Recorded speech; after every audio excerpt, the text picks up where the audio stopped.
From Nurse New Bully, me host Leroy, aka Mama Seba Masamu Makusa, with my co-host. All right. Yeah, this is Eli, aka the Rancor Whisperer.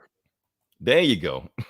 And we're back with another episode. And Eli, before we get the show started, just want to ask you, did your team win, or is your team still playing, or Oh who no, is your my team? team, no, my team hasn't played in a couple weeks now. So Okay. my That's what team's I'm wondering. out. Your team's like, okay. That'll tell you how much I've been into what's going on with football right now. I don't pay attention to it. It's kind of like Game of Thrones for me. Like when Game of Thrones was a big deal, I never Mhm. watched it, had no idea what was going on, but my social media feed let me know everything that was happening. So yeah. Yeah. So It's two. basically it's all about who I don't want to win, I guess. Oh yeah, I know it's everybody is shouting, oh, my team lost. Oh, it's the refs. It's not the refs, y'all. It's not. I know you want to blame it on the refs, but sometimes your team suck. Just accept it. Oh, yeah. That being said, we can move on past that. Eli, did anybody die? Oh yeah, well, they did. I forgot. And in fact, I got an image. Yeah, Oh, cool. I'm glad you did it. You have the power now. I do. I have some power. Hey, Eli, Let's see. you have the juice now.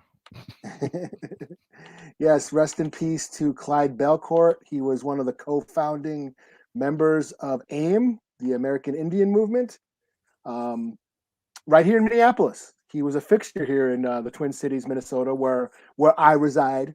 Um, and even in his old age, you could see him at all rallies. He was still well involved in a lot of activism, Native civil rights.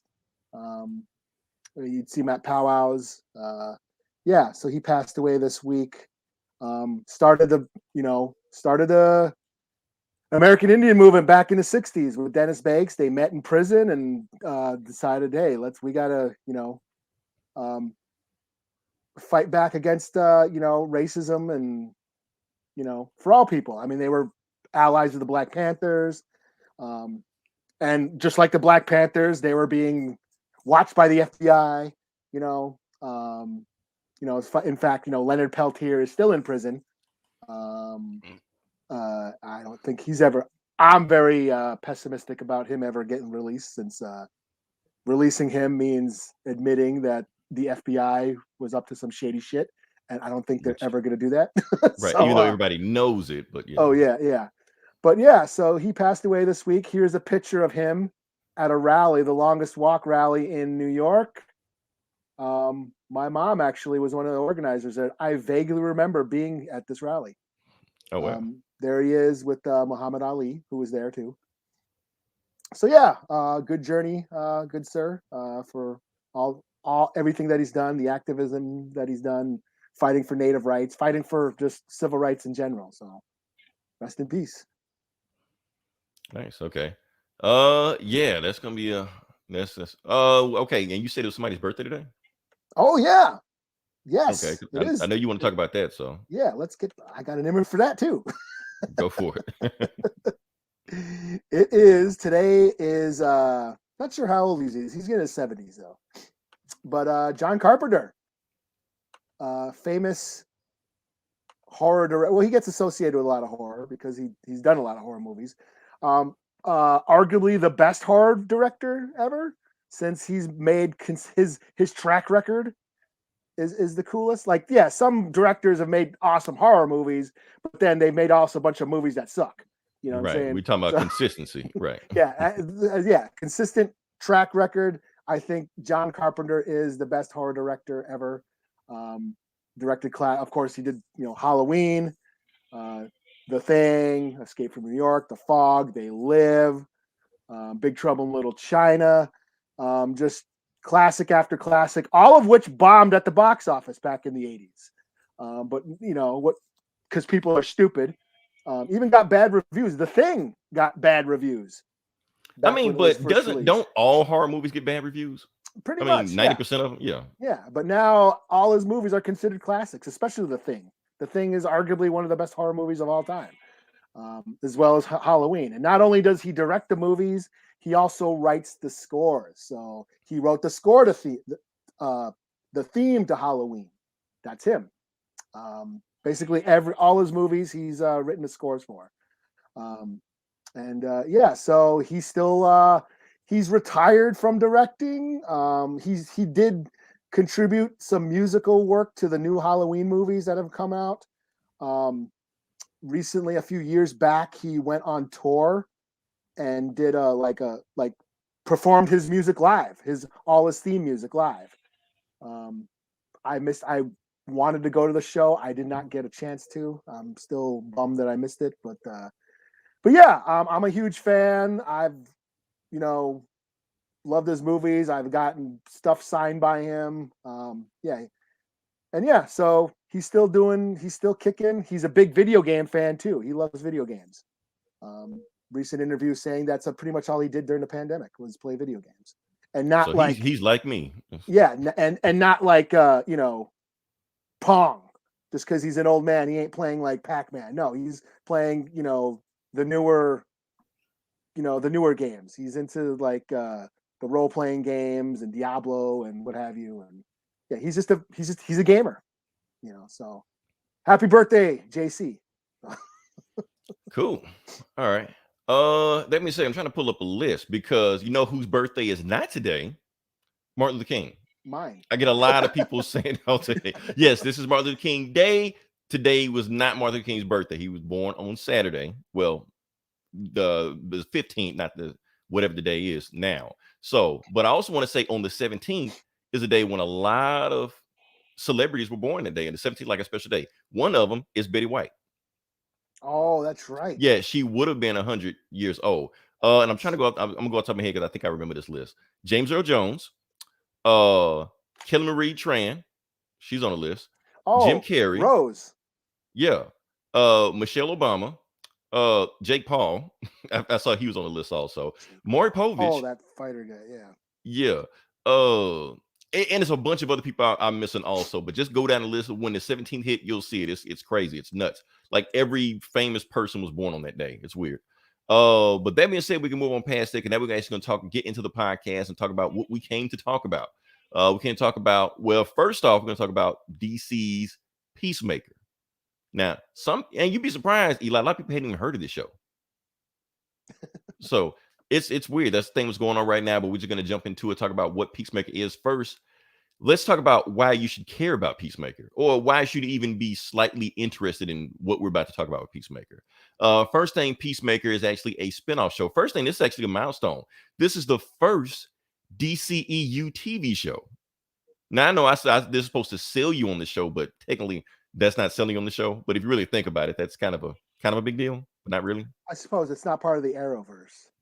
Not part of Arrowverse, no. So what about like Doom Patrol and Titans? Nope, not Doom Patrol, not Titans, whatever it is. That's some DC whatever unlimited stuff. This is in the DCEU, whatever that means. The nowadays. Snyderverse. The Snyderverse, if you want to call it that, whatever that it means today. But it's spinning off from that because it stars Peacemaker. Peacemaker was one of the guys in the Suicide Squad. Spoiler alert, turned out to be one of the villains. They killed him, but he faked his death, whatever, blah, blah, blah. They gave him his own TV show. They already announced the show before the movie even came out, so we knew whatever was going to happen, he was going to live. So I'm not going to go into too much detail about who the Peacemaker character is. If you want to find out and you want to know what I think about the Peacemaker character, go back and listen to our episode, shameless plug, 211, the Suicide Squad show that we did. We did a whole review on it. I did a whole breakdown of everybody on it, including Peacemaker. So go check that out. And then come back to this podcast. But we're going to get into it. So what do I think about this show? Eli, this is okay. This show is made by James Gunn, same guy that made Guardians of the Galaxy, same guy that made a whole bunch of other stuff also, same guy that made Suicide Squad. It's made by James Gunn. He is the showrunner. He is the writer, director of pretty much 80% of the shows on here. Episodes are here. And this is the James Gunniest show that James Gunn has ever James Gunn. That's one thing about this show. Like, you can't get more James Gunn in it. This is pure James Gunn, right in the veins. Just tap the veins, just go in and just give you James Gunn. That's one thing about this show. Now, that may be too much James Gunn for people. They may prefer the Marvel James Gunn, where you got talking raccoons and trees and stuff like that, not dick jokes and all the stuff like that he's just throwing at you every time you turn around. Even the opening show of it is just peak James Gunn. Like, really? This is, at first I thought it was a joke. I was like, this isn't real, is it? But here's the thing, Eli. by the third episode, it grew on me. I Well, it is I a was joke. looking. It is a joke. That's the thing. It's a joke, but it's like, do you get the joke? That's the thing. And I was like, I get the joke. At first, I didn't get it, but now I get it. I was like, okay, it's weird, it's off-putting, but I'm sold on that. I understand where you're going with it. Matter of fact, if he just left it at the first episode, I probably would have checked out. I was like, okay, this shit's too weird for me. I can't get into it. But by the third episode, I was just like, you know what? Okay, I'm into it. Now, do I recommend this show for everybody? I recommend this show on one condition. If you're the person that doesn't mind John Cena in his underwear dancing to glam metal holding a vibrator, if that intrigues you, this is a show for you. If you see that scene and you're just like, this is not the show for you. That's all I can say about it. Whether or not whether or not you're the target audience for Peacemaker or not. Yeah, a lot of weird deep cut DC references in there. They mentioned Batmite one time. I was like, okay, he exists now. Okay.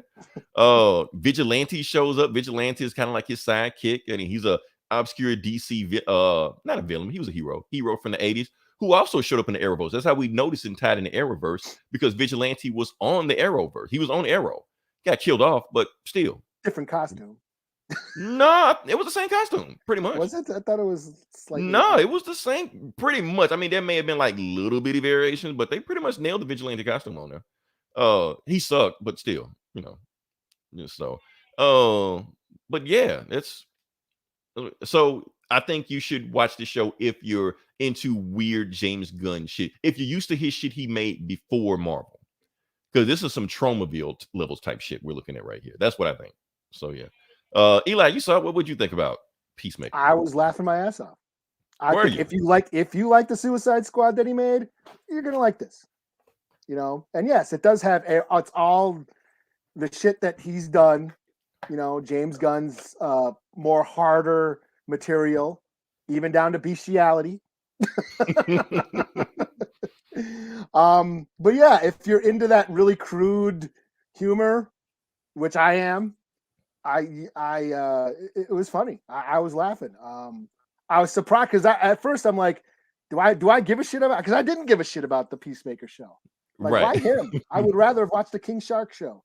Or any other character. You got to look at the budget. You can't spend a huge budget on King Shark. Yeah. So Yeah, I mean, there was so many other characters I would have liked to have seen have a show besides, Peacemaker. But it worked. It was funny. Yeah, I was laughing. I did and I hate glam metal. With a passion. I grew up. I came up in the 80s. Yes, I was in the more harder, heavier thrash metal shit, and I hated glam metal. So all the songs that are on this in the show, I was like cringing. I'm like, oh, I'm getting flashbacks. But I think that's kind of the point. That's a lot of I mean, the humor is cringy. It's supposed to be. The Peacemaker is this douche bro. He's a 12-year-old in an adult body. That's basically what he's kind of just a douchebag. Yeah. And that's part of the joke also, that he's getting around other people. Like, you can't act like this. And he's basically every Call of Duty player online, except if he was in real life, Yeah. So you can't just act like that in real life, in everyday society. And that's what I think the journey that Peacemaker has to learn. Yeah. It was reminding me of Cobra Kai, because that's how Johnny was. Johnny was just like stuck in the 80s, and he was listening to a lot of glam metal, and it was funny because it was just showing how outdated he was. And but with this, they're going deep. They're going like they're taking deep cuts. Like, holy shit, they're playing Firehouse. Like, god damn, that's a song I wanted to, I wanted to punch myself in the dick whenever it came on. Right. Yeah. I mean, Cinderella. I mean, just making Faster Pussycat.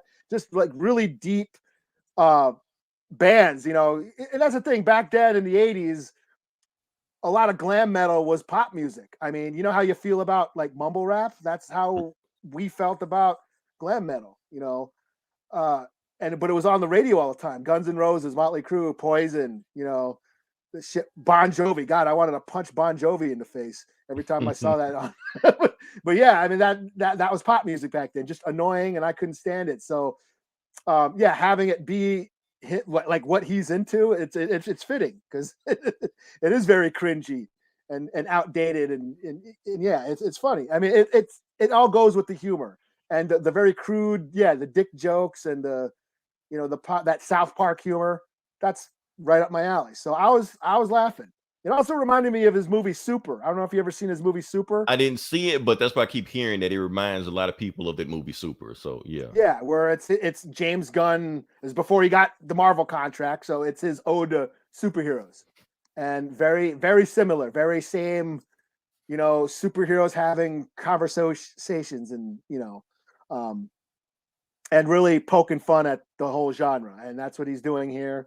And yeah, I'm digging it. I really didn't think, and when because I turned it on, I'm like, damn, there's 3 episodes I gotta watch. Because I really didn't care about this character, and I really didn't give a shit about the show, and I didn't think I would get into it, but I watched all 3 of them, and that's how I spent my Saturday night. Like, wow, and that's the thing with James Gunn. This is like a very specific target audience. Like I said, I have a fucked up sense of humor too, so I'm into it. But it's not a show I can recommend to everybody. Yeah, like I said, if you meet certain requirements, if you're into this type of shit, you'll get into it. If not, you're gonna be like, what the fuck are y'all watching? It's James Gunn. Yeah, it's James Gunn uncaged, unleashed. Yeah, and honestly, that's what I love about it. When you just let a director just go nuts. It just felt like DC just gave him a bag of cocaine, and they gave him so much cocaine that we're catching contact high just from watching the show. Yeah. So because he can't do the shit with Guardians. Yeah, this will never be on Disney Plus. You can't do it. Yeah. No, he's tried to do that with Guardians. He's tried, and they let little things slip. Like if you did a black light, if you did a black light to this place, it looked like a Jackson Pollock plant. Shit like that. You gets through in Guardians. Right. Rocket trying to like steal everybody's false limbs and shit. But yeah, it's basically James Gunn unleashed, him having no. It really, now I don't know if it's the case. I really feel like DC just left the room and just came back, and just when the show was done, like, just don't tell us what happened. Just do it and just let us know when we're ready to put it on air. Like they didn't watch him or oversee him or anything. And it seems like that's what you get the best work when that happens, when you just let the director do whatever the fuck they want, and sometimes sometimes you can completely go off the rails and you don't know what the hell's going on. But that's like Josh Trank, and I get it. But yeah, I mean, you get a guy who's got a specific, like you said, a target audience, a specific style, and that's what you're trying to do. Then that's what you get. You get because this a PG-13 version of this. It wouldn't work. It would not work. Yeah, because that's the only reason why I like it, is because it's got all the crude, because it pushes the boundaries and has the R rating and plus Peacemaker, even in the comics, is not a PG-13 character. He's an R-rated character. I mean, he's basically Captain America and the Punisher put together. As weird as that sounds, that's what he is. Yeah. So you can't do a PG-13 version if you're going to do it right. And keep in mind, this is nothing like the comic, like nothing. And I'll review the comic later on so you can see the contrast. But this is the only way you can pull it off. I mean, with the way James Gunn is doing this, I don't know. It works. That's all I'm saying. It works. I was surprisingly entertained. I was into it. I was laughing, and it's comedy. It was like this is my style of comedy. Because I was this close to canceling my HBO Max subscription, because I don't know if anybody knows, all those day one releases that happened in 2021, that's done. You're not getting those anymore. So the only way, so I'm like, so what do I need HBO Max for? Now they're dropping this. I'm like, okay, I'll keep it. Yeah. Although they did drop The Last Duel on there right now, so I'm gonna watch that later on. Yeah, I was gonna check that out. But yeah, I mean, I was really into it, and I was laughing. This is my kind of humor. And as far as like a comedy, this is a comic book movie. Comedy. Yeah, it's bait. A lot of times you can kind of compare this to Deadpool. It's like DC's Deadpool. Yeah, it is. Yeah, that kind of humor. Yeah. Honestly, I don't think Deadpool's humor is this lowbrow. That's us. I don't think so. kind of. There's a different kind of a difference. I don't know. Maybe I need to watch them back to back to see, because I remember I don't remember Deadpool's all of Deadpool's jokes being that cringy, where the jokes are kind of cringy here, but they work. They're just different. But That's the best way to compare it is basically DC's Deadpool. Yeah, yeah, it has that. It pushes the R rating. It pushes the boundaries. Stuff that Marvel doesn't do. Like this was making me laugh. Yeah, this made me laugh. Deadpool made me like laugh out loud, laugh. Whereas Ant-Man, oh yeah, this is supposed to be humorous. Yes, I get it. They're trying to be humorous. What's that word you're trying to be? Oh, funny. I get it. Okay, yeah, this is the funny Marvel movie, and I didn't care. Whereas this, I was knee slapping and everything. So, but you got to see what the rest of the shows do. Yeah, and just all the other characters, his team. Like I'm like, yeah, like too. Yeah, like the team bringing also those were the two people that were left over. Oh, and like you see the blonde chick, Hardcore, right? That's James Gunn's like girlfriend in real life. Oh, okay. Yeah, so I thought it was pretty cool. Funny thing about James Gunn, he has like a impressive track record. You know who his ex-wife is, right? He used to be what's her name, Pam from the Office. Pam from The Office. I'm like, damn, okay, so and she used to be she was in Slither and some of his older movies too. Yeah, and that's the thing about James Gunn, like he always gonna have like hot chicks just in the background, just doing something, just like, okay. Well, he did that one sketch show for what was it called? What was that guy? It was the Guy Network. What the hell was it called? The Man Show. It was like the Man Show was on that channel. Spike. Oh, Spike TV. Yeah, Spike TV. Remember Spike TV? Yeah. Yeah. It was like PG rated porn and shit. He had a show. There you go. You hit the nail on the head. If you're a fan of Spike TV, this is the show for you. Yeah. It's the Man Show. Yeah, that's basically what it is. But that dude, the one guy, I'm expressing my feelings. I'm chilly or I'm cold or like. Right. Yeah, it was funny. It made me laugh. It made me generally laugh, and that's what I was thinking about. It's comedy. It's fucked up. They even had a Mandela effect joke in there that caught me. I was like, whoa, okay.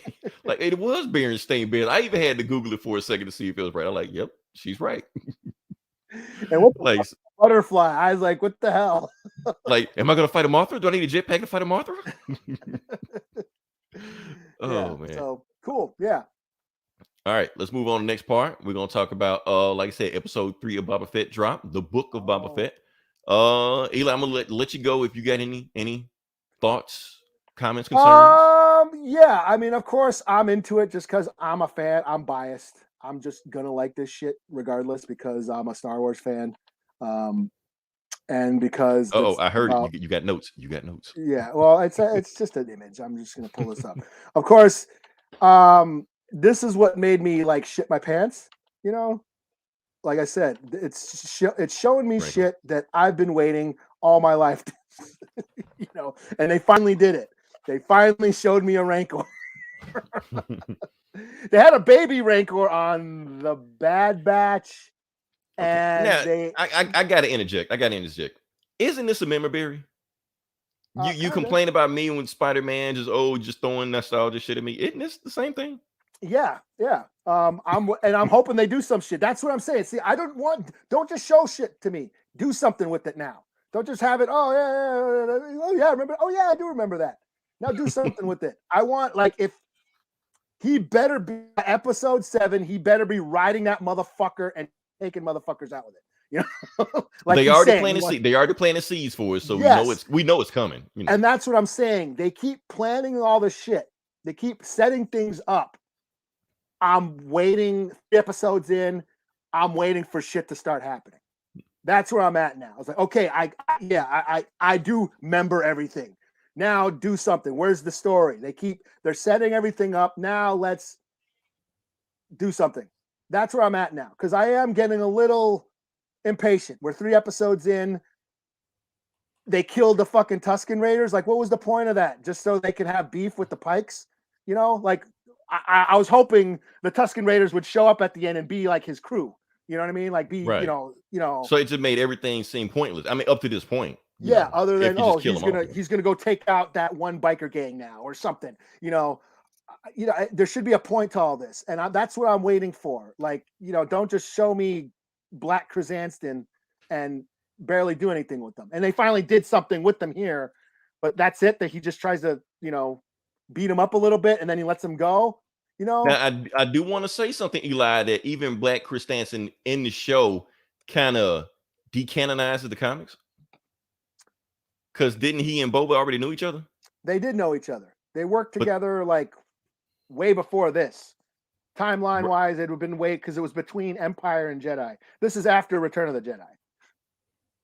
So, and they're both bounty hunters, so they both really don't have an allegiance to anybody. They But only they got would at least paid. act like they know each other. That's my only Yeah, thing. yeah. I mean, I don't think they trust each other, but unless they got to get paid to trust each other, I think that's basically their attitude. You know, the uneasy alignments. Hey, what up, Hey, Janae? Janae, what's going on? Janae. Haven't seen Oh, it Keith, yet. what's going on? Oh, hey, Hey, what's up, Keith? we're Hey, using the background. We're using it. We're getting our money's worth. yeah. Yeah. So, yeah, I'm digging everything. I'm digging everything. It's just I want the story to move forward. That's where I'm at. You know, I think, you know, having the huts in there and then them just taking off. I'm like, really? That's all? Like, you're not going to kill these motherfuckers? You know, like, you know what I Well, mean? you know, he's trying to, be peaceful with everybody, Hey, Gabe's in the house too.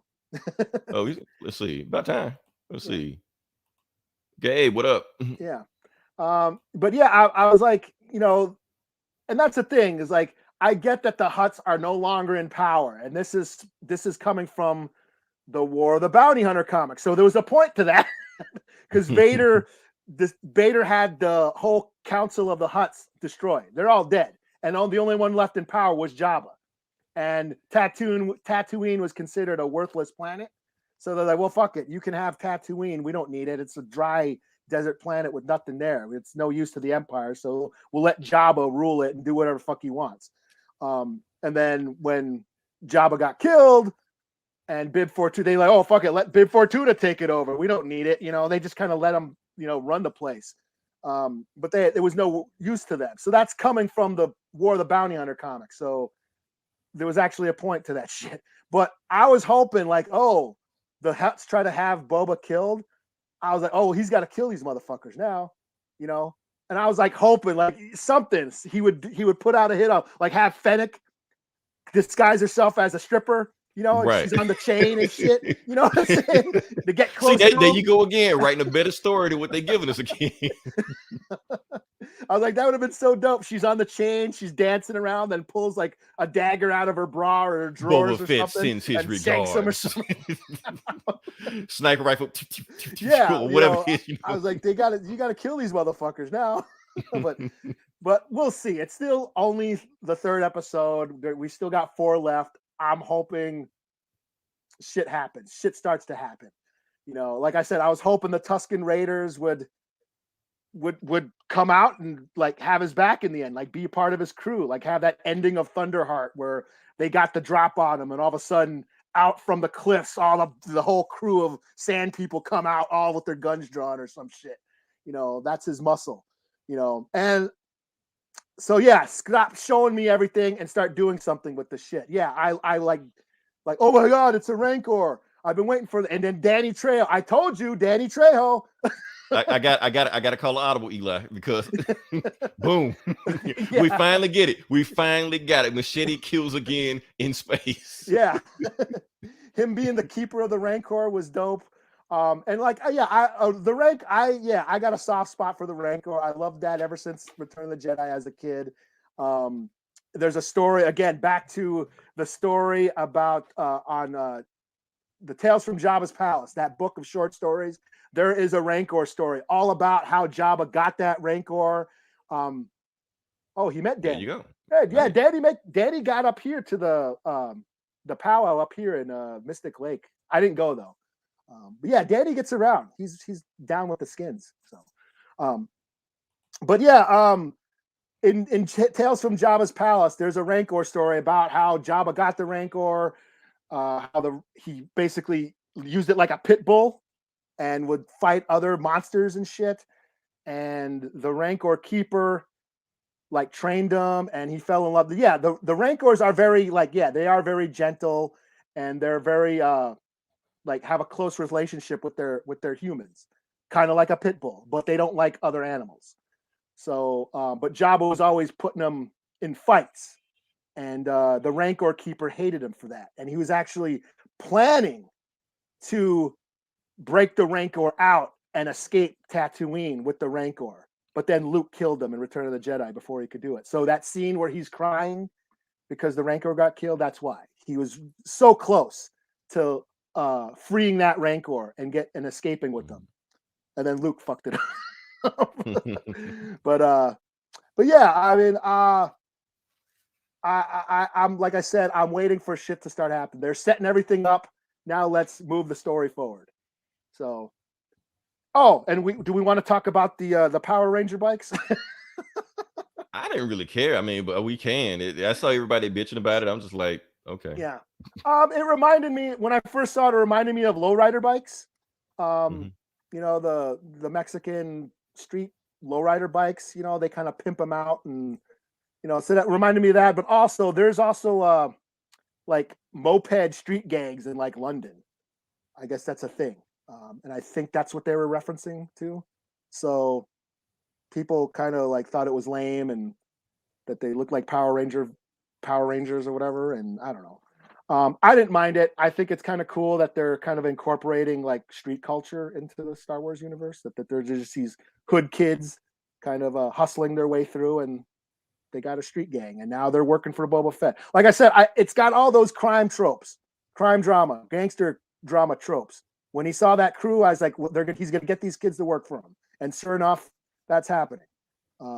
Like I said, putting everything in place. Now let's start having shit happen. You know, I'm done with the flashbacks. You know, we're like, you know what I mean? I'm starting to get sick of the flashbacks. And I just want him to just basically become the Don, the Daimo, or whatever he's called, you know. So that's where I'm at. Cool. All right, moving on past that. Now we're going to talk about the second DC show that came out this week. Eli, did you get a chance to talk about it? I mean, to watch it? I did watch it, yeah. You did? Okay, cool. All right, so we're going to talk about Naomi. And yes, even though it's on the CW, it's actually a DC show. Oh, let me get that out of there. Cool. All right. It's so Naomi, yes, it's not Naomi like we thought. I guess, I don't know. I was barely paying attention to what they were saying on the show. But I'm just give you a quick, and if I screw the name up, it doesn't really matter. Just give you a quick review, quick up to speed on who Naomi is and where she came from and why she is a thing and why I decided to make it a show. Now, first off, this show is created. The showrunner is Ana DuVernay. Did I say it right, Eli? I know I screwed up a bunch of times and I got called out for it a bunch of times, but DuVernay. I won't say it. So. Okay. Anyway, I'm gonna say it. So if it's on me if I screwed up. Ava DuVernay is the showrunner, and she's got like a bunch of DC shows in the works. This is just one of them. And yes, like I said, the promotion of it was pretty much exactly how it was in the comics. Now, the comic character in DC, she's not like a character been around for like 30 years. Nobody knew about something like that. Nah, she's been around like what, 2? Like that? Like a couple years, yeah. This podcast been longer than her. So that should tell you something. And yes, and her creator, of course, a creator of pretty much all black characters nowadays is Brian Michael Bendis. So David F. Walker and David F. Walker. I won't give David. Okay, so David, who don't know who David F. Walker is? David F. Walker is he's done like a bunch of stuff already. He's done like Luke Cage. He's done Cyborg, solo comic. He's done Bitterroot. If you know what Bitterroot is, don't worry, you will know what Bitterroot is. You know, it's dope. Read it. We almost got him on the show. Remember I messaged him and he said this is early in the lockdown and the pandemic.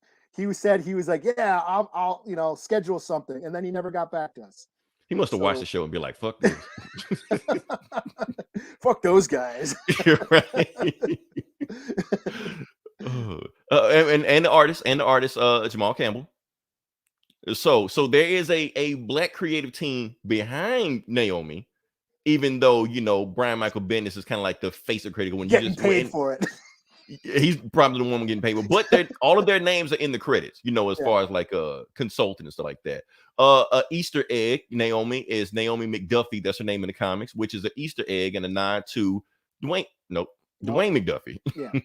Now I can go a whole list of the people that he made. Like I said, pretty much all the milestone people. That's a whole other podcast. Yeah. That's a whole another podcast we can devote to Dwayne McDuffie, and not just like Deathlock. He made Deathlock, Damage Control, but we're not going. But he also did like a bunch of like classic DC stories, just classic one. Matter of fact, he actually got fired off Justice League because he had too many black superheroes on the team at one time. So like Vixen, the fuck is that? Got rid of him. But yeah, like I said, we keep going down the line. And I'm trying to think, what do I got here? Yeah, so there's a bunch of Naomi. And the thing I like about the main episode, the first episode of Podcast, all we got just one episode, is that it sticks very close to the comic. Like it was beats that I was fine. Like, okay, this happened. Okay, this happened. Like the end of the story. When the guy with the wings, people that saw the show didn't know what the hell was going on. That guy's a Thanagarian, like a Hawk person, like Hawk Girl, stuff like that. Yeah. He's that person right there.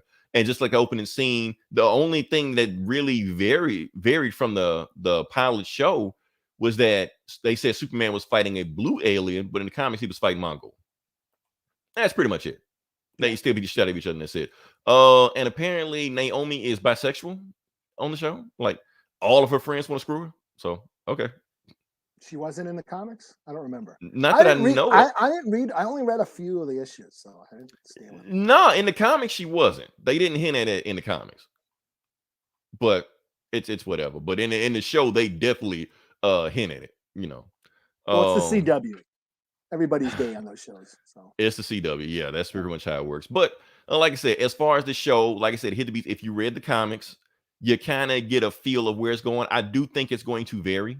I do think it's going to vary from what the comics are doing right now. Zombadu, the big bad of the comic, is here, but in that he was trapped in Naomi's homeworld, but now he's like a regular dude here. So I'm pretty sure he's part of this conspiracy and stuff like that. Honestly, what I think this show is, I feel like Bendis just sold them Smallville. I think it's what they did. I think it's just Black Smallville. It seems like that's all that her purpose was to get her a show. And because that comic is what, only 4 or 5? It was in a limited series, right? Yeah, it was 6 issues. 6 issues. Yeah. That was it. And then they haven't really seen her yet. I mean, I haven't. She's been in Justice League. That's the thing. She didn't go to Young Justice. She didn't go to Teen Titans. She went straight to Justice League. Just skipped everybody ahead of the line. Just went there. But Bendis was writing a book also, so it's you kind of expected that. But yeah, that's the thing. So I feel like, because the thing is that they fast track Naomi so fast, we don't know anything about it. Like, even if you read the comics, you don't know anything about it. You don't know what planet she's from. You don't even know her powers. Like, I know she can fly and she can shoot beams, I think.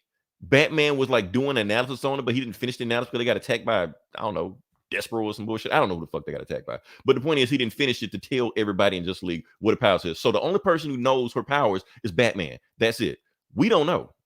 So I'm hoping the show, but the thing is, like I said, I'm hoping the show takes off. I'm rooting for the show to take off. Like I said, it's a black female superhero, and it's not a race change or a swap change or anything like that. You don't got people complaining about, I'm tired of you taking my characters. It's not that situation. This is a brand new character. And people don't know that Brian Michael Bendis also created Miles Morales and Riri. Okay, Riri. You know Miles. You may not know Riri. You will. And like I said, she was part of Justice League. So, she's still a part of Justice League until they fire Bendis on there also. So yeah. But yeah, that's the thing with Naomi. The show has my attention. It is very CW. Like I said, if you're used to the CW vibe and CW shows, it is CW. Don't think it breaks the trend or anything like that. Nope, it's CW.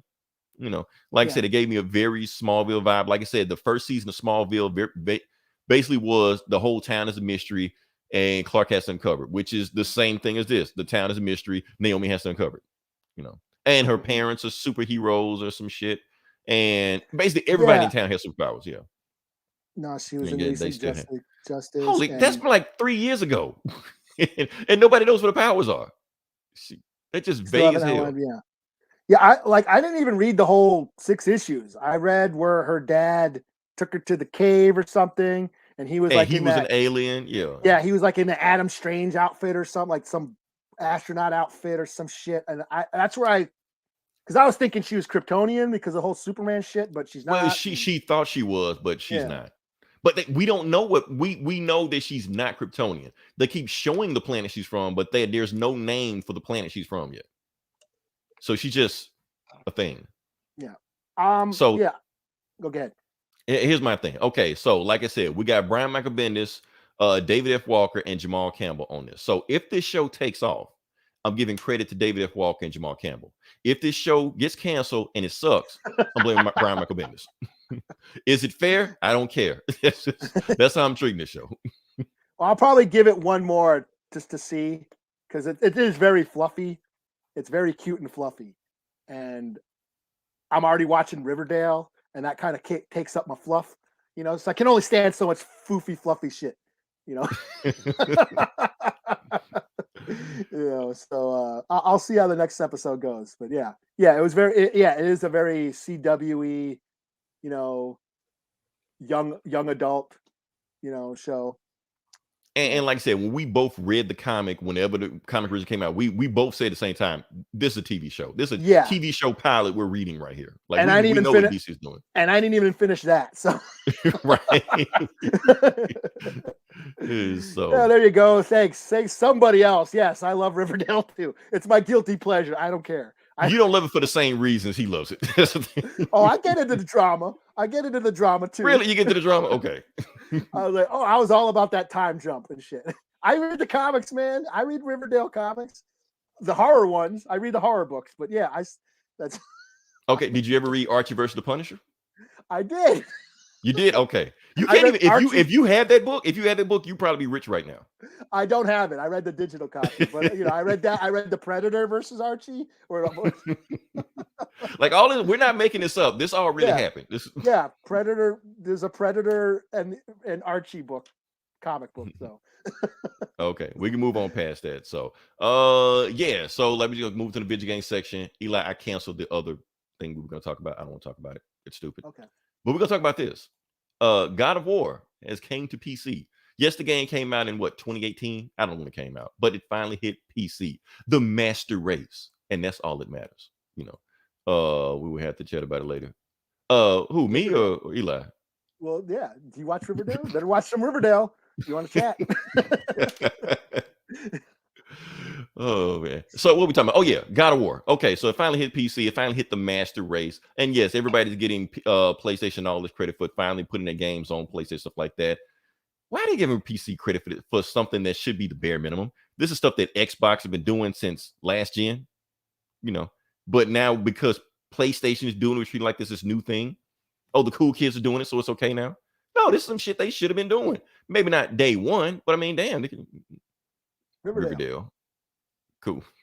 So that's my only thing. That's my only rant I had about that. I just want to talk about that. So yeah, but I am gonna get it. I am gonna play it. I am gonna stream it. Probably when I get through with Guardians of the Galaxy.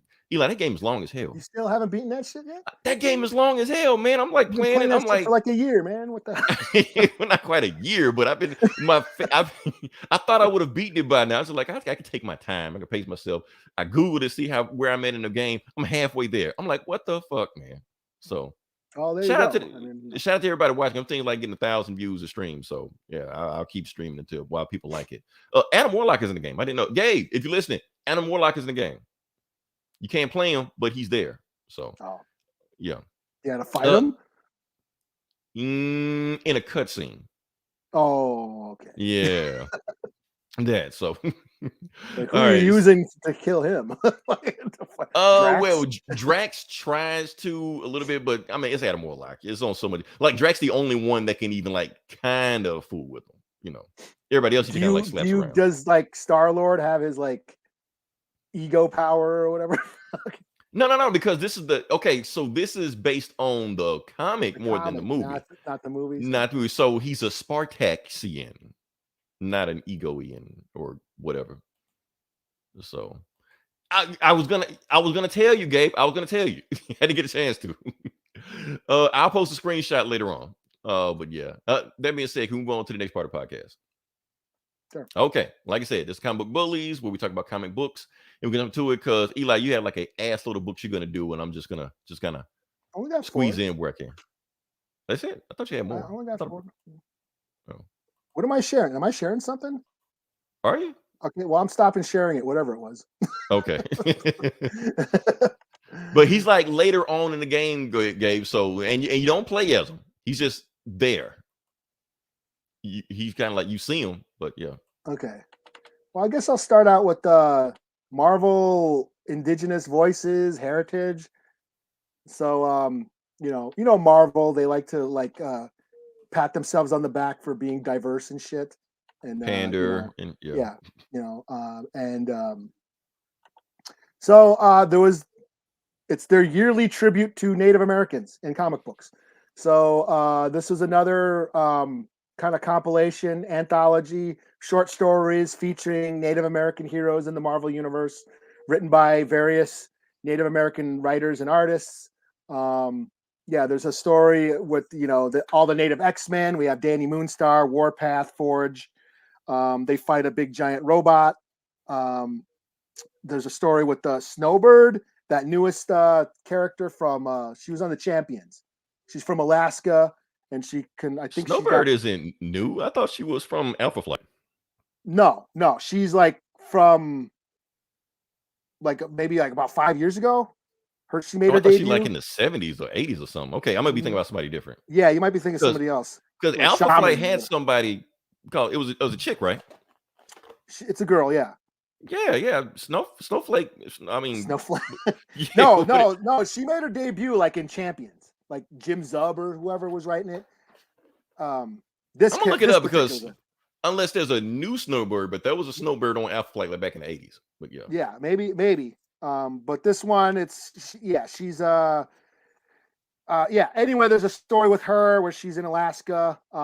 They have an excerpt from the United States of Captain America with that native Captain America guy. So he does show up again. Okay. Yeah, but it's just from that comic. It's just that one where he's on the construction. So they don't even bother redrawing him again? No, it's not a new story. It's just the same story that was in the same story that we read. And they just reposted. That's the laziest shit. Like, that's not even bare minimum. They just reposted shit. They just reposted it. It was kind of disappointing. There's a story with that River guy who's in that Phoenix, the Echo book where she's got the Phoenix Force, the guy who can look back into your timeline and your family ancestor timeline. And it's got him, his origin as a child, as he's a kid. But my favorite story in this was the American Eagle story. It takes place in 2070 something. So it's in the future. It's old man American Eagle.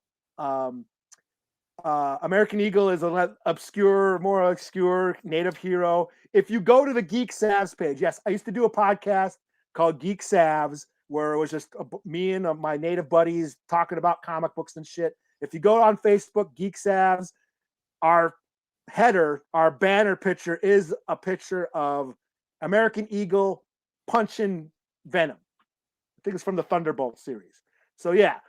So this is he's older and he's retired from the Avengers, and it's just about him.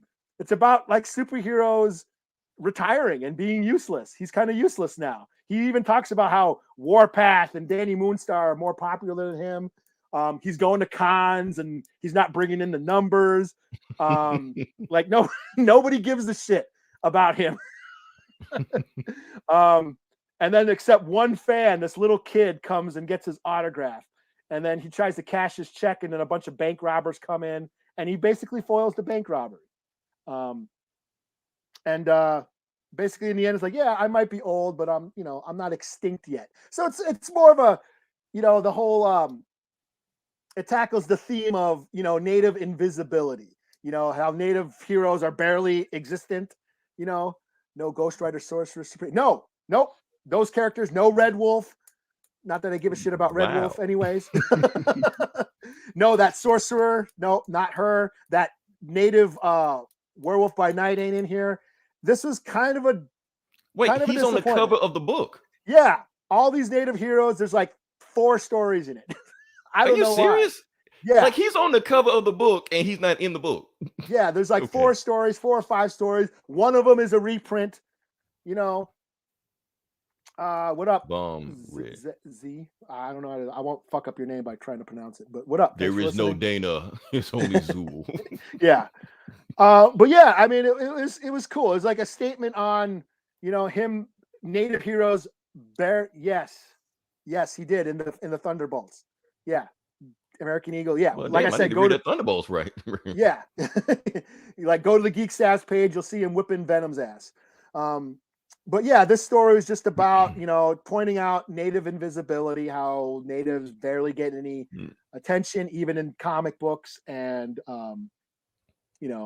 there's other popular heroes. Yeah, he's at the con. Everybody wants to see all the other heroes. No one's coming up to his table, but just in the end, I'm still here. We're still here. We're still exist. We're not extinct. And that was pretty cool. I really like. That's what made this whole book worth it for me. So for that, I'll give it a 4 out of 5. But yeah, it was like really short, 10 pagers with barely end of. Yeah, it's only like 40 pages. About 4 stories. One of So them's a no reprint. taboo from Black Eyed Peas writing in the stories? No. Huh. Yeah, maybe. Well, she was supposed to get her own book. The Sorcerer Supreme. She got like a one shot. So maybe they're gonna do something with them. I don't know. But yeah, Echo's got her own book now. They did that one shot with the Sorcerer Supreme. I don't know about that Werewolf by Night book if that's coming back. But yeah, but like you said, it's the rule of 2. They can only do so many. So I stole it from Dwayne McDuffie, but yeah. Yeah. All right. So 4 out of 5. Check it out. At least for the American Eagle story. Cool. I guess I'm next. All right. So the book I'm going to do, and I don't know if you read this one or not, Eli. It's Dark Ages number 4. No, I didn't get that. Is this the Tom Taylor?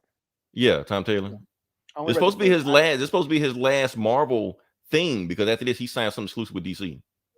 Yeah. So I only read the first issue. So first issue. Okay. So we're trying to see where are we at. Nope, not there. Yes, right there. Aha. Okay. So yeah, honestly, all I read was the first issue also. So I'm kind of lost, but I'm gonna just go with it anyway. Because I was like, screw it, we just jump into it. Because you know what Stan Lee always said, everybody's first comic should be some, everybody's comic might be the first one. So your book should just be able to just jump into it. And you know what the hell is going on. So if you don't, you got a bad comic. So anyway, the book starts off with, if you see the cover, you see like X-23 fighting Fing Fang Foom, being written by Ant-Man. So yeah, we'll just start there. Okay. And as we're going on, so what we got is, let me just go forward with that. We got Nightcrawler. Is a pirate. He's a pirate because since everybody had to keep up with the book, it's like an Elseworld story where the entire Earth has electricity been knocked out, and everything runs on steam engine now.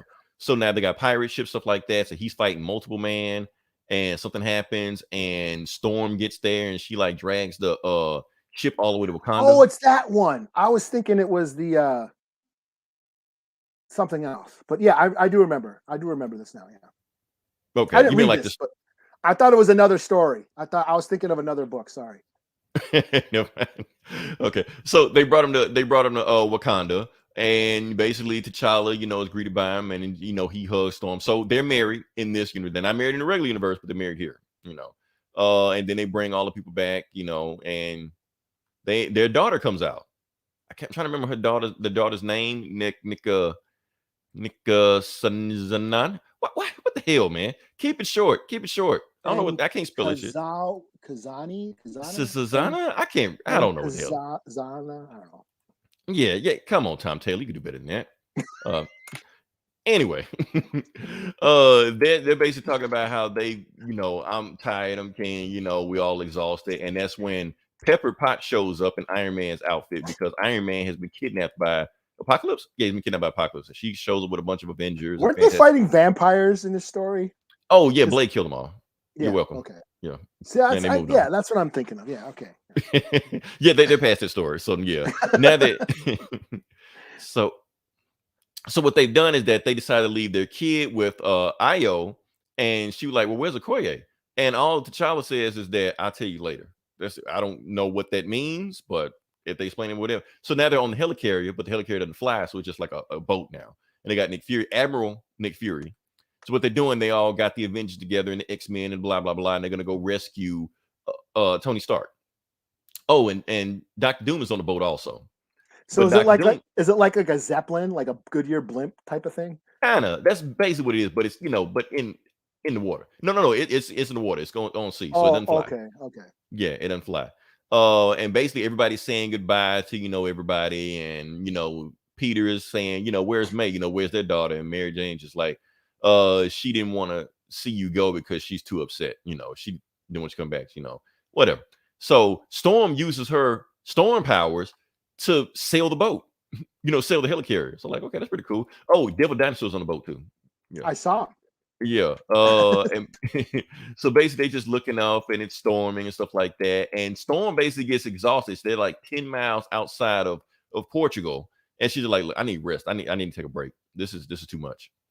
So she takes a break. But they said that when they take a break, that's like the worst time to take a break. So, but Dr. Doom is on the boat basically just saying, like, look, we don't need to turn this to a rescue mission. What we need to do is go there, kill Apocalypse, and take over Europe. And X-23 just like, oh, and who's gonna take over? You? Like, nah, if I want to take over, I take over Wakanda. It's nicer, why don't you trust me? Stuff like that. But anyway, they hear a loud scream, and Peter recognizes the scream. So he walks outside, and who is it? It's May. May and Danielle Cage, Luke Cage and Jessica Jones' daughter also. So, and she's like, Daddy, reason I snuck on the boat and didn't tell you I was here, but now my head's hurting. And then Peter, oh shit, my head's hurting too. So you know what that means? Bullshit's about to happen. So they get attacked. Oh yeah, this happens. Nick Fury gets impaled by a harpoon, and he gets snatched off the boat. And it turns out it's a bunch of pirate ghost riders are attacking them. And they have staked Nick Fury to their boat. And they're about to attack the boat. And while they're doing that, they're like, if they get too close to the boat's gonna burn and we're all gonna sink. We won't be able to make it there. So Laura and Gabby, both Wolverine's kids, and basically tell Colossus, give us a double fastball special. And he throws both of them over to the boat, and they just go slashing Ghost Riders and shit while they get attacked, stuff like that. And while the boat's still coming, they're not doing enough to stop the boat. So before the boat get there, and they just got like Gatling guns and shit shooting everybody. And that's when, Nightcrawler teleports over there to go get Nick Fury. And that's when they're on like a flaming boat. The Ghost Riders, the Ghost Riders on like a flaming ship, like a Pirates of the Caribbean, the Black Pearl thing, like that, And then that's when Fing Fang Foom pops out of nowhere, But while May is scared, Peter's just like, oh, don't worry about it. He's on our side. How you know? Because Ant-Man's riding him. So Fing Fang Foom and Ant-Man are like the guardians of Europe. They make sure that nobody, if you get too close to Europe, like no unwanted people can go without their permission. So Fing Fang Foom sets fire to the Ghost Rider ship and then stomps on it. So they're done. They're out of there. Damn, thing frozen up.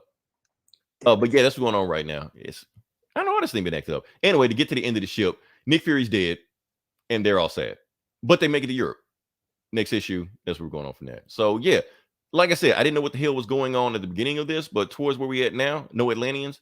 They mentioned the Atlanteans, but they don't show up. So I don't know what's going on with Atlanta, but they just like, we need to be careful. Namor not just chilling and shit, not giving a fuck. I mean, they mention him, but that's about it. They don't really say too much about him after that. But yeah. So honestly, are they even affected being down there? I don't know. Well, I'm thinking too much about this shit. Yeah, I'm pretty sure that reading way too much into this. Yeah, I'm pretty sure Namor can do whatever he wants to down there. They just let him pass. But yeah, that's the thing. But I thought this book is picking up. I guess I missed out a bunch of shit, but it was an interesting read. This is 4 or 6. Okay. Yeah, so they're basically headed to go rescue Tony Stark and or overthrow Apocalypse from Europe. So who knows? Yeah, I'm gonna say 4 out of 5. It was 4 out of 5 for me. It was a fun read, even though I didn't know what the hell was going on. But I knew that. I knew enough to get me through the story. Cool. So, all right. So, what you got next? I guess I'll do Star Wars High Republic. The Eye of the Storm, #1. Okay. So this is the origin of Markion. I don't know how to pronounce it. So Markion. Yeah, I don't know. I'm I making up some shit. I don't know. yeah, I didn't want to go like Martian because that sounds like Martian, or maybe it is Yeah, Martian. I don't know, but my favorite Markian Ro, Martian, but yeah. he's kind of like the Darth Vader of the High Republic series. He's the leader of the Nile. The Nile are those like space pirates that are going around fucking shit up.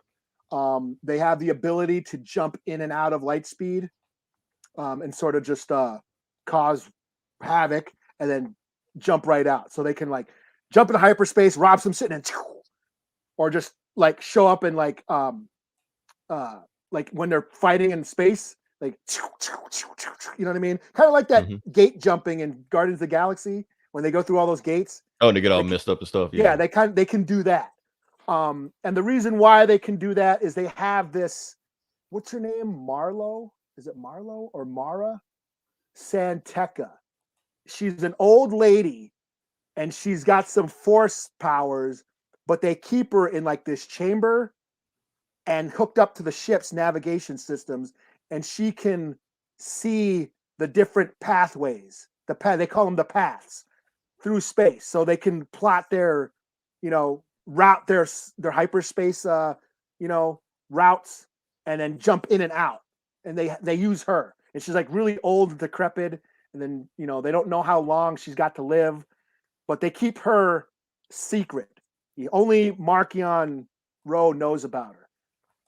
And that's kind of the plot of this new High Republic series. The Jedi are fighting these space pirates. And this book, though, is Markion's origin story. So we're seeing him grow up. We're seeing his home planet and how his people, their planet they lived on was basically a storm planet. It was all just constant thunderstorms and lightning striking everywhere. So all their cities were like floating cities, kind of like Cloud City, like Bespin. All their cities were floating, and they had the ability to move because like the storms had come through. Eventually, the storms destroyed their cities, and they had to leave the planet and became like nomads throughout the galaxy. And that's when they started sort of becoming pirates or Vikings and just sort of pillaging their way through the galaxy, robbing and stealing, and just became marauders. And that's when they started being able to do this like light speed jumping, where they can just jump in and out of light speed. And it's just his origin story. It shows him as a kid growing up, how his dad became the leader of the Nile, how they started the Nile. I'm wondering did he kill his dad? I don't know. I don't know. His dad ends up dying. I don't know if it's like if they're going to reveal that later that he actually killed his dad. But the last panel shows like, okay, his dad is dead, and the rest of the pirates are like, okay, you're the leader now. Like, do you have your dad was a smart guy? He had vision. Do you have vision? And he's like, oh yeah, I got a vision. And then the last panel is him thinking of just a bunch of dead Jedi. So it's just a big pile of dead Jedi bodies. And that's like the last panel. Like, oh yeah, I have a vision. And that's where it ends. And I like this. I thought it was really cool. I'm into the High Republic. I've read the one Light of the Jedi novel. I've been reading the High Republic comics, and I thought this was cool. This is basically, like I said, the Darth Vader of the Nile, and it's his origin, and I enjoyed it. So this is a 4 out of 5. I was surprisingly into this. So I just got this out of the like, I'll check it out, and I'm like, wow, might be my book of the week.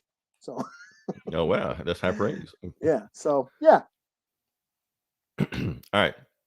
So next book I'm going to do is Daredevil, Woman Without Fear.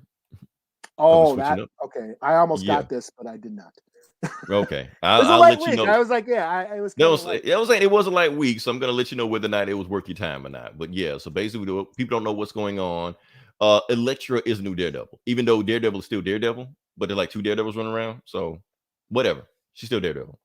And it's actually like a continuation of Dark Reign, like right out of the Dark Reign story that's going on right now, where she was about to go kill Kingpin, and right before she does it, Kingpin tells her, your secret's about to get out. And she's like, he knows. And then she runs off, and yeah, that's what happens. So the book starts off with her going to Daredevil's place, Matt Murdock's place. And she was like, well, what are you doing here? We're supposed to go meet up at the old Adventures Mansion with the other heroes. And she was like, and she's thinking to herself, I not only I need to see Matt, I just need him.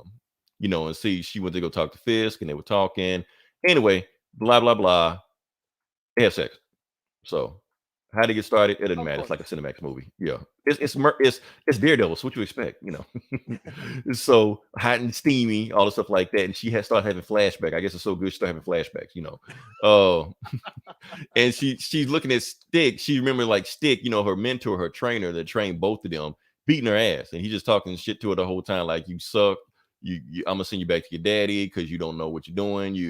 And she was like, when she was training, 12 years old, she was training, um, and that's what's going with that. But anyway, I guess we're back in present day, and she's back at Columbia University where her and Matt went to school, but she dropped out when the dad died. She decided to become a ninja assassin, whatever. Go read Frank Miller's run; it's all there. And she meets some dude named Goldie, I guess. They meet, don't care. He's boring as shit. Let's get to the point. While she look at the window, she sees this kid or something like that. Anyway, she looks outside. She's saying, she's like, "Oh no, it's not you." So she pays a check, leaves. Like they went to go get coffee. She goes out of the room, puts on her. Oh, and this is the panel that's gonna piss everybody off right here. Things have changed. You just expect people to get pissed off about that. I'm waiting for the comments to jump on that. Double D. Exactly. That's all I saw. It's supposed to be political, Eli. Double D. All right, so we cut another flashback, and we got Electra training again, and that same chick that she saw outside is there waiting for her, and she just like, Stick didn't train you to do anything. Stick didn't taught you anything. You still suck. You're supposed to be way better than this. So they fight. She's like, I don't know who you are. She just beat the shit out of her. She poisons her and knocks out, paralyzes her. Oh, she said it was a pressure point. Look, Stick didn't teach you anything. Come with me. I'll teach you everything you need to know. And matter of fact, I got this wonderful organization that will welcome you called The Hand. Again? So anyway, but the main thing is, I think the thing that she didn't want Matt to know is that The Hand sent her to recruit Matt to The Hand. Oh, that a flashback or? Yeah, that's the thing. This is kind of confusing. So what we just saw wasn't a flash. What we saw was a flashback when she got attacked by old girl. That was a flashback. Okay. She was recruiting her to The Hand. But now we're in present time where she's chasing after the girl that trained her. And I don't know if that's her car. She just steals a car. Anyway, she jumps into it. We cut back to another flashback. It's just flashbacks, this back and forth. And yeah, and basically, I guess she sees the girl again. She goes after her. Anyway, I'm just cut to the end. I don't care. Main thing is, because it's just bullshit. But the main thing is, the main thing is she gives her the sign. Now, anybody who knows Raphael from Ninja Turtles, that's where it came from, because those guys were huge Daredevil comic fans. So that's a nice little thing. But she goes to the end, stabs a bunch of hand members because that was like her training and stuff like that. Yeah, but I'm trying to cut to the end. Fuck this. Oh, while she's going to the Avengers mansion to meet up with the other Avengers, she runs into a deer. She skids, but she skids off road. She's like, I'm not that bad of a driver. I skid away in time, but the thing is, her tire was punctured out. Oh, so who punctured out her tire? No, it was not the chick, the little girl. It was Stick. Nope. Raven the Hunter. Okay. Yeah. All right. So when I mention the story, he just shows up out of nowhere for no reason. So okay. Yeah. I probably won't keep up with this book. I'm gonna get a 3.5 out of 5. It was way too many flashbacks. It was confusing. What was new? What was old? What was in the mid? I don't know. And plus, somebody really likes drawing cars, though. Yeah, well, that's the thing. The cars were like a throwback. Throw some D's on it. I guess. Oh, she's talking about the double D's. I lost the sigh. That was it. That was it. Damn. That's a damn shame y'all can quote that movie line for line. But yeah, that's my thing. It was like too many flashbacks. And plus, it's a throwaway story. Like it has nothing to do with the actual, Devil's Reign story we're talking about right now. So it's just like, why am I reading this? So it's there. I read it. It's cool. But whatever. All right. What you got next? Still on Marvel. I guess I'll do King Conan #2. This is Jason Aaron back on the Conan book, the King Conan book. So Conan was king of Aquilonia, but then he decided to leave the throne and travel across the land. He ended up on this island where all these zombies attacked, and then he met Thoth Amon, his rival wizard. They got started fighting the zombies together, kind of like a team up. And then we kind of get into a flashback of Conan's life being a king, how he's kind of bored being a king. It's Conan. He likes to fucking fight. That's all he likes to do. And being a king was boring. And then he was raising his son. At one point, his son, he ends up like sort of banishing his son. He's like, you got to go. You leave Aquilona. He escorts his son to the border and says, now you leave and don't come back until you've gone to every nation on this, in Cimmeria or whatever. And he's like, because you've been a spoiled brat. No son of mine's going to be a spoiled brat. So he kind of makes his son leave. And I'm wondering if I think that's the reason why he left. Conan left his throne is I wonder if he's searching for his son. So yeah, I wonder if that's why. So that's about it. It's just, Conan being bored of being a king, because there's not enough, blood and, pillaging. So Kind of like that's cool. Homer's The Odyssey. He went 10 years, and then when he finally got home, like, this shit boring. Then he went back out again. So. Yeah. So yeah, that's kind of what it is. So yeah, it's cool. It's Conan, 4 out of 5. Cool. I guess it's on me next. Okay, like I said I was going to do a throwback book. I'm going to do a throwback book. Hold on, let me see what we got here. Did y'all read this 170? I dropped that book a long time. I don't even know why it's still going. Yeah. I haven't read Savage Avengers in a while. When it first started out, it was a lot of fun. I read it was a lot of fun, but just like it was like a novelty thing. It's just like, but it kept going. It's just like, okay, we get it. I think I read to like 12. I mean, I did read it for a while. It was like an issue 30 now. Like it's going. Kang is scared of Conan. That is funny. No, I love Conan. Like Doctor Strange joined the team. Like became. I was like, he had sex with Elektra. I'm like, what the hell's going on in this book, man? Yeah, that part where he grabbed Wolverine's all drunk and passed out, and Conan picks up Wolverine and starts swinging him. That was classic. I love that. Like, come on, Logan of Paps or whatever. Logan of Paps Blue Ribbon or something. And it was just slicing people up just by waving around. I'm like, okay, that's pretty good. That's pretty good there. Yeah. Gabe says it's good still. Shit. Who knows? I mean, yeah, but I don't know about that. I just can't. Yeah, I mean, I think it was like a novelty, and it kind of wore off for me after a while. But yeah, I don't know. I mean, for just being stupid fun, it was just stupid fun. It was, but I don't know. Maybe I don't think it's a book they should have kept going. But I guess people are reading it, so I guess why not? I don't know. Yeah. One of these days, when it finally wraps up, I'll read the whole thing and kind of go from there. But yeah. All right. So, like I said I was going to do a retro book. I'm going to do a retro book. We said we're going to do Peacemaker 1, number 1. Eli, even though I talked about this book last week, did you get a chance to read it? I did not get a chance, no. Lucky you. That's the thing. The book sucked. Like, Peacemaker has always sucked as a comic book character. That's why it's kind of weird why they're making a TV show about him. But I thought I'd go ahead and review a Peacemaker book anyway, just to kind of like give people an idea of what he is in the comics, before you get into it. Even though nothing in this comic is I won't say nothing. There are some things in the comic that are taken. I'll let you guess what they are. Him being racist? One thing, yeah. Hold on. Let me do this one thing. Do that. You can't see it on your end, but I can see it on my end. There we go. So yeah, so the book we're doing is Peacemaker 1, but this is Peacemaker from 1987. December 31st, 1987. So you're gonna see a lot of people say 1988, but we're gonna say 1987 for right now. So that's like peak Punisher. Like Punisher was like, this was like when he was really taking off.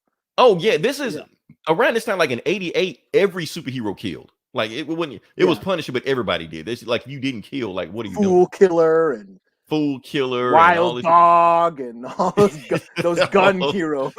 Yeah, vigilante, all those people like that. Yeah, so it's just a bunch of just murdering superheroes around it because it was it was the late 80s. This was post Watchmen, post Killing Knight. Joke and Dark Knight. So yeah, so your heroes had to be edgier and more violent. Pretty, you can't be you can't be all Elastic Man and all this shit. No. Give me some folks to kill, you know.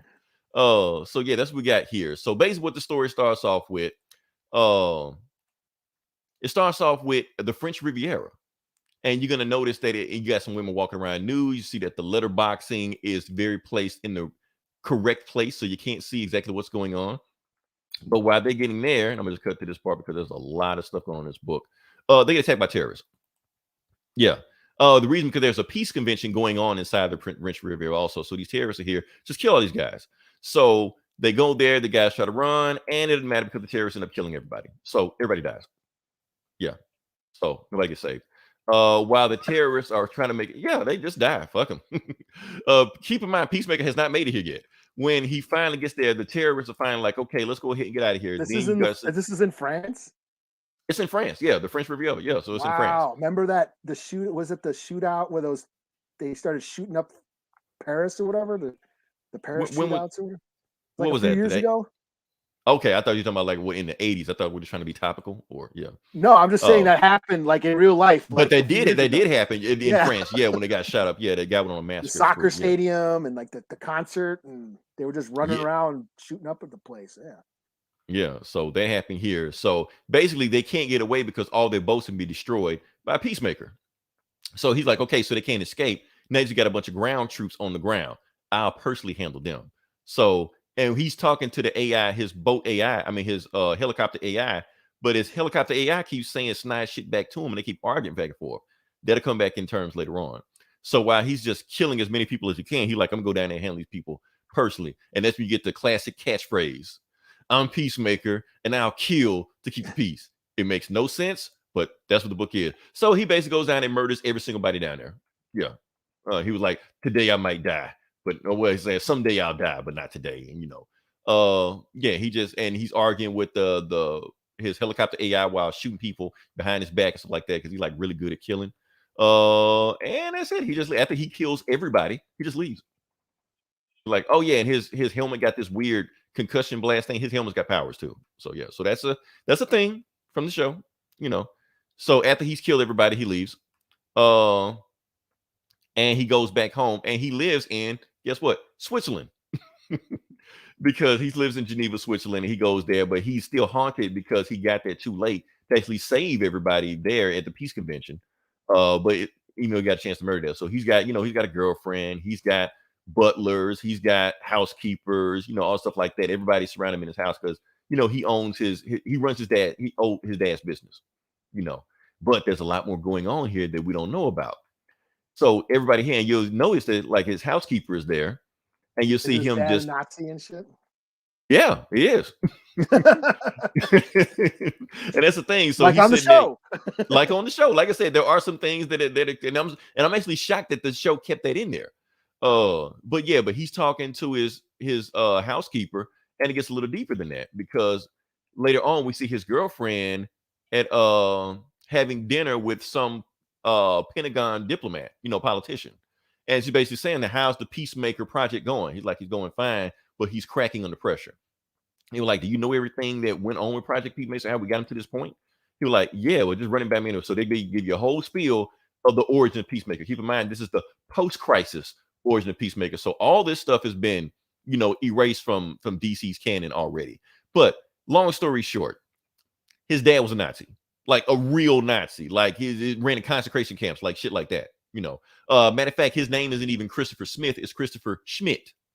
His mom changed his name.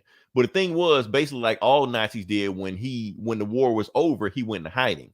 But apparently some news got out where it found out that they found out he was a Nazi. So he committed suicide around the time Christopher was 5 years old, by the time Peacemaker was 5 years old. Peacemaker saw him get shot, fucked him up. So he went to Vietnam. So, I mean, Peacemaker went to Vietnam back before he was Peacemaker. He went there, but he had a little bit too much fun in Vietnam. So he just went there and just mowing down just innocent people, kids, children, didn't matter, just killed everybody. He was sentenced to life until he was oh shit, he did it again. Don't worry, I'll just talk about it. Until he went to until he was recruited into Project Peacemaker. When he got recruited to Project Peacemaker, that's when they let him in. But what they did is that they coded so some of his brain, basically half his brain is coded for peace, but at the same time, when they need him to, he can switch gears and he can become the killing machine that America needs him to be, because they don't want him to lose his skills, but they want him to function inside of in regular society. So that's the thing we're going on with Peacemaker right now. So kind of like anyway, Winter Soldier. It's like Winter Soldier. Now to think about it, yeah. But yeah, that's what's going on. So the thing is, everybody in his house works for the government. He doesn't know that. His girlfriend, housekeeper, butler, also like that work for the government, but they're feeding him intel to make him think it's his own idea. So, like when his butler says, "Hey, the French Riviera is getting attacked. Maybe you should do something about it," he'll go do it, even though it's really a government mandate that he doesn't even know. So it's kind of, and I thought it was a cool idea. It's kind of like, what if Alfred really worked for the government and was telling Batman just shit that he don't know? Nobody's fool. Nobody's fool. Is that song? Should I call it? Should I call that Cinderella song "Nobody's Fool" is going to be on the Peacemaker show? We betting a cheeseburger? Yeah, I'll eat a cheeseburger. A taco, a chicken wing from Taco Bell. I'll eat a cheeseburger with mayonnaise on it. Well, that's some Fear Factor Joe Rogan shit right there. Okay. What were we talking about? Okay, so back we were talking about. Okay, so that voice that he was hearing on the helicopter wasn't AI. It was his dad. It was his Nazi dad the whole time. His dad is haunting him the whole time, basically telling you ain't shit. Like Airwolf.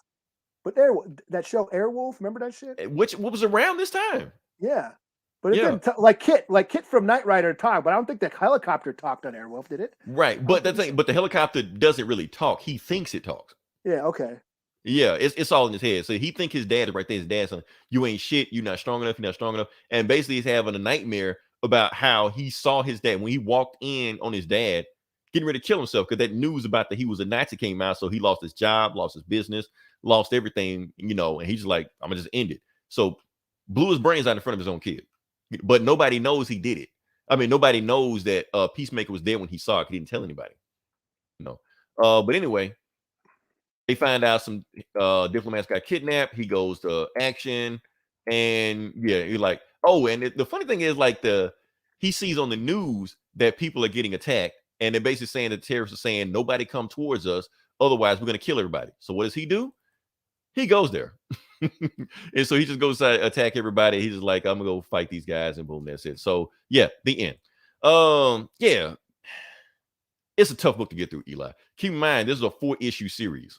And I was about to say, that's like they crammed a lot. It is old school where they crammed a lot of issues, and every issue was like that. Battlestar from Falcon and Winter Soldier, Garbage Heroes, very popular nowadays. Maybe not God's been reveling it. Oh, Battlestar still unknown. Yeah, that show didn't help him. He was killed off in 3 episodes, 4. So yeah, and that's the thing. So I don't mind James Gunn doing whatever he wants to with this character, because Peacemaker sucks. He sucked then, he sucks now. But doing different things with him, that means you can do whatever you want to with the character, put your own spin on it. Yeah, why not? Make it a James Gunn event or whatever. You know. All the racist jokes, all the potty jokes. Just let them fly. Just go. Now, I've seen some people saying that they don't like the Peacemaker show because it doesn't have any effect on the DCEU. Who fucking cares? Like people are so upset about continuity and canon. They why doesn't it matter? All that matters is the show good, is the show fun, is the movie fun. That's all that matters. Who cares what kind of effect it'll have? Just let that shit go. Yeah, that's all I got. All right, what you got next? Well, my last book I'll do is Detective 1048. Is it? I didn't read it, but I will say this: I love those covers. That was a cover. I thought it was a variant from last week. No, it's the cover of this week's. So it's the same. I was like, oh, it's the same image I got from last week. Yeah. So this is that the Tower series that's going on. This 12-issue weekly Shadows of the Bat weekly. It's a weekly event going on in DC or Detective Comics. Basically, the Bat family It's kind of like Assault on Arkham. They have to break into this new Arkham. It's Arkham Tower.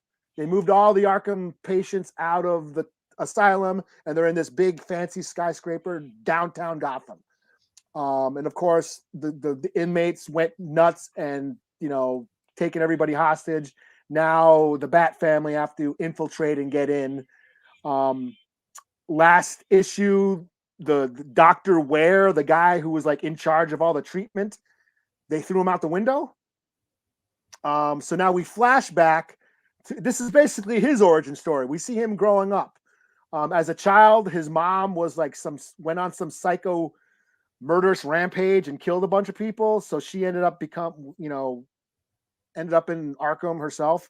So that basically inspired him to get into treating the criminally insane. And then we flash back just before the Arkham riot, where Batwoman is infiltrating and disguising herself as a doctor, getting a job at the Arkham Tower, gaining intel and just getting a tour of the asylum. And she sees they let the inmates just run around. They're not locked up. These inmates just get to have free reign, walking around, freely throughout the building. Nightwing also infiltrates. And yeah, that's basically what it is. It's just that Dr. Ware's origin and how he became a doctor of the criminally insane, and his mom was a psycho, and the Bat family infiltrating. So we're leading up to the riot, I guess. So far it's okay. It's still got me. I'm still curious. Like I said, it's nothing new. We've seen Batman and his crew have to break into Arkham because the inmates are going nuts. This is basically that. Only it's a tower now, and Batman ain't in it. So it's just a Bat family. So I'll see. Like I said, it's weekly. I'll see how long it. Like I said, I'm not committing. Take it slow. See how things work out. See how it goes. And so it's 3 out of 5. Yeah, me personally, I had to boycott Batman. No, I had to boycott DC. I had to boycott DC. Just this week, I'm not boycotting them all the way, because every single book they came out with was Batman. That's right. Or had Batman in it. I'm just gonna show you. Just see, I actually got it pulled up. Okay, so I'm not gonna blow it up. If you can see it, you can see it cool like that. We got Batgirls, Batman versus Ra's al Ghul, Batman, Urban Legends, Detective Comics, Gotham. Okay, we got a Superman book, House of L. Okay, cool. I Am Batman, Just League, Batman's in it. Pennyworth, which is Batman's butler. Robin and Batman, Robin, still Batman. Batman versus Scooby-Doo, Joker, and Titans United, which Nightwing brings us, so it's still a Batman book. So yeah, so that's all the Batman books. It's all Batman. It's too much Batman. Meanwhile, they canceled Wonder Girl, which I don't mind that, because they're like 4 Wonder Women out there. Like, why there's so many Wonder Women? You got Nubia, you got Wonder Girl, you got her mom running around as the Justice League, then you got Diana. Okay, that's too many Wonder Women. What? So, but still, give us more anything. Just don't give us just Batman. Yeah, give us something. Yeah. I'm probably the only reason why this is the only Bat book I'm reading right now, because I don't know if I'm going to stay on that Joshua Williams one. I don't give a shit about Batman Incorporated. I don't even know why they brought that back. That was a bad idea when Grant Morrison did it. Now you're going to bring it. It was deep, man. You don't get it, man. It means stuff. Yeah. I get it. All right, so we're gonna do the thing. The thing.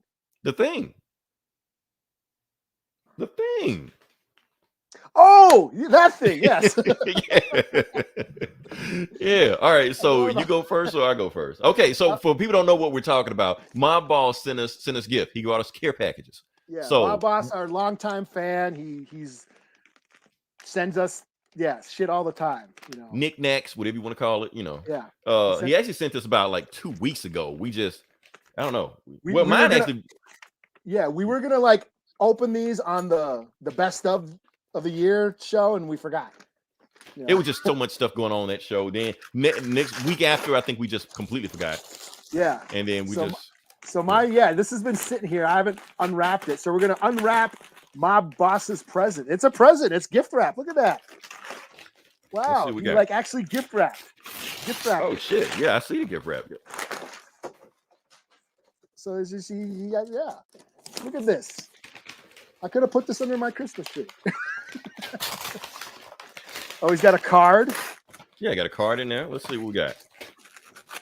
Like I said, my boss is always sending us all kind of knickknacks and care packages and gift packages all the time. So Merry Christmas.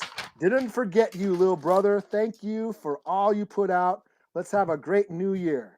Wishing you a Merry Christmas. Thanks, my boss. Thanks, man. Good looking out. This is dope. What do I got here? Oh, shit. What is this? Oh, shit. Oh, shit. Look at that. let's see what you got. I We got probably a got the Star same thing. Wars, like a guy, speeder bike, guy riding a speeder bike. Look at that shit. Same thing. Cool. That's pretty cool. Thanks a lot, my boss. You rule. Thanks a lot. Yeah. If we had more time, we would have did an unboxing, but we may do it some other time. But yeah, appreciate everybody listening. People, we got some new listeners checked in tonight. Hopefully, hopefully you like what you saw. Hopefully, you're not like David F. Walker, fuck us and not watch us again. You know. Stick around. We might, if you don't like this show, maybe next show you'll like that one. You know. But until then, yeah, we have other podcasts. We got This Geeks and Comics. I think Get Rallying is still around doing their own thing. I don't know. Big Willie, Big Willie doing stuff. He don't do it on the website we're on right now, but he got his own thing on. But he's always doing stuff. Like he used to. He was always recording. Yeah, like always. Like when we start, he's already going. When we end, he's still going. You know. But yeah, I think that's it. I don't know if there's any other podcasts going on in our network. I think that's pretty much it. But yeah, follow us next week. I don't know what big thing is going on next week, but definitely check us out. Until then, this is Leroy. This is Eli. We'll talk to you guys next week. Same bully time, same